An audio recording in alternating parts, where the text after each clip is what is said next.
Welcome back to Grts News. Mining companies in South Africa are claiming that they have lost some 900 million euros in the wake of the recent industrial actions that have been gripping that country.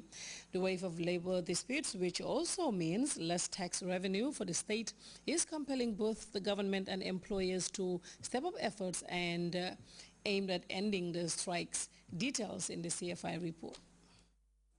After 7 weeks of strikes which affected most of the mines in South Africa, a series of wage increases were promised, especially in the gold sector.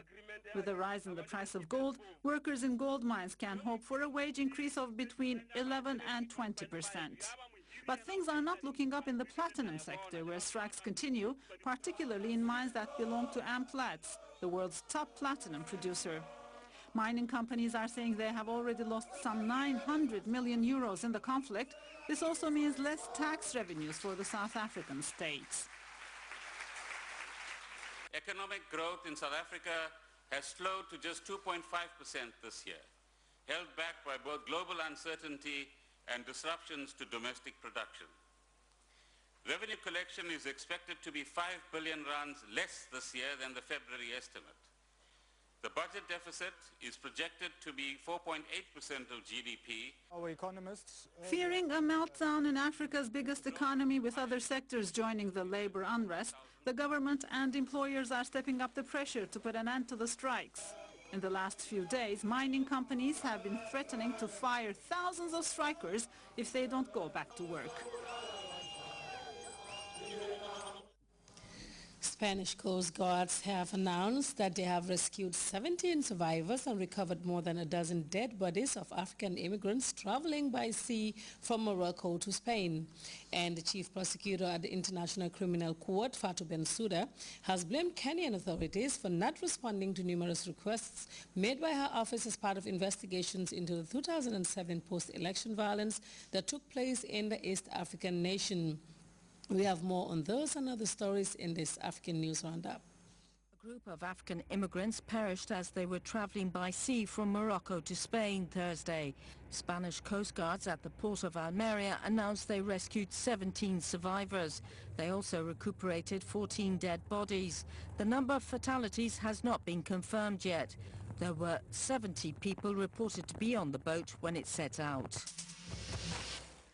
This partially burnt-out building is in Madinat Nasra, north of the Egyptian capital, Cairo. According to Egyptian security services, this is where a gunman was killed in a police raid. The gunman was suspected of having connections to a group that attacked the U.S. consulate in Benghazi in Libya. The group killed U.S. Ambassador Christopher Stevens and 3 other Americans on the 11th of September last after protests against a blasphemous film. According to police, the gunman killed himself by setting off an explosive device. The chief prosecutor of the International Criminal Court gave a news conference in Nairobi in Kenya Thursday. Fatou Bensouda said the Kenyan authorities had not responded to a number of requests by her office in an investigation into post-election violence that took place in 2007 and 2008. Those who attempt to pervert justice by instilling fear or paying off witnesses to stay quiet are criminals. We will not hesitate to investigate and prosecute them. Inter-ethnic violence after Kenya's elections at the end of 2007 killed over 1,000 people and displaced 600,000.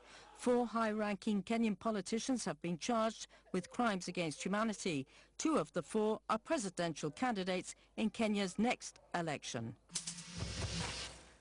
The former president of Burundi, Pierre Buyoya, was named as the African Union's High Representative for Mali and the Sahel.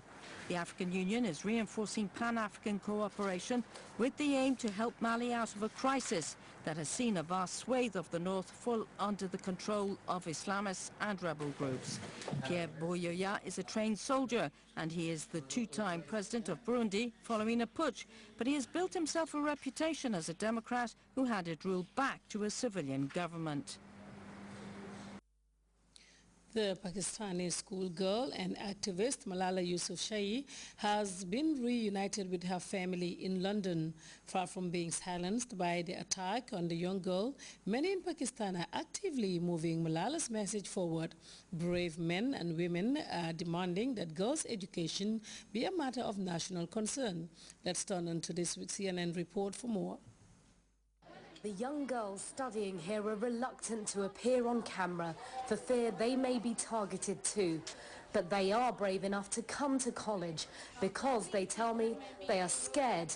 But they have the right to an education and they owe it to Malala. I myself think that education is important because women have no right in this society. So due to education they can get their right in this Pakhtun society especially. I think she's a very brave girl. She sacrificed her life for us, for education, that girls should take education for their bright future, because women is very important in this society. This is the first degree college in the whole of Swat to be named after a woman, and that too after Malala Yousafzai. We also want to send a message across the world that here we want to develop the female gender, and we also want the females to come forward in the society.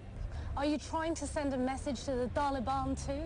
Yes, for sure, that we stand here for progression, and any step which they have claimed to regress our society, we just want to tell them that we will not be deterred by their actions. The girls at this school are studying the arts and sciences, subjects from English literature and economics to botany and zoology. They talk of becoming psychologists, lawyers and scientists. When you educate a girl, you educate the whole family, the whole race. The college principal is determined to promote and offer education for young girls no matter what it takes. I need security. I think that we should be more secure. I have asked the local government officers and I have asked the local police chief to provide me some more security. This determination and resistance was matched by the people I talked to on the streets of Swat. Men and women who said they too will fight for the right to female education. Getting an education is like bringing in the light. Being uneducated is complete darkness. You're like a blind man. It's important to get an education. I have 4 daughters, and yes, they all study. Without an education, girls and boys are nothing. Renaming the college after Malala Yousafzai will inspire the next generation of girls here, hoping to follow in her footsteps. What do you want to be when you grow up, I ask them. Doctor. Doctor, or up? Maybe doctor. Simon Mawson for CNN in Swat, Pakistan. And before we go, reminder of headlines. The President, His Excellency Sheikh Professor Alhaji Dr. Yahya Jammeh, Friday joined congregational prayers at the King Fahad Mosque as the Muslim world observes the feast of Eid al-Adha, locally called Tabaski. Key players in road construction and infrastructural development have been touring parts of Banjul as efforts to provide lasting solution to the poor state of roads in the capital get underway.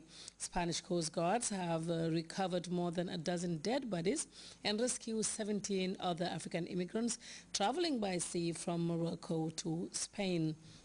And Pakistanis emboldened by 14-year-old activist Malala Yousafzai have challenged their government to prioritize girls' education as a matter of paramount national concern. That brings us to the end of the news. Thank you very much for your time. And on behalf of the news team, I am Fatou Kamara saying enjoy the rest of the Tabaski.